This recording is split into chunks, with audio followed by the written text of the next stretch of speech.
你这个一定要做好防护措施嘞，因为你这可能是病毒性的，病毒性的就可能是传染，一定要做好防护措施。包括如果家里人感冒的话，一定要做好以下这几点，这样子才能避免小朋友反复感冒。首先就是你感冒的时候要跟小朋友保持隔离，小孩子请戴口罩，或者你把口罩戴好，因为现在很多泡烟跟病毒性都通过口鼻和飞沫去传染的，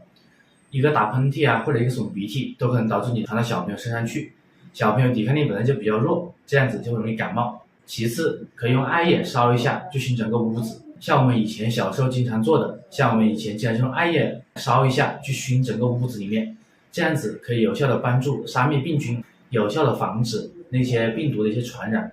再者就是小朋友他本来就脾胃比较虚弱，抵抗力比较差，尤其是对于出汗多的小朋友，毛孔处于张开状态的，这个时候邪气就容易进出，你一定要把孩子带过来调调脾胃，这样子孩子脾胃好了之后就不会反复感冒了。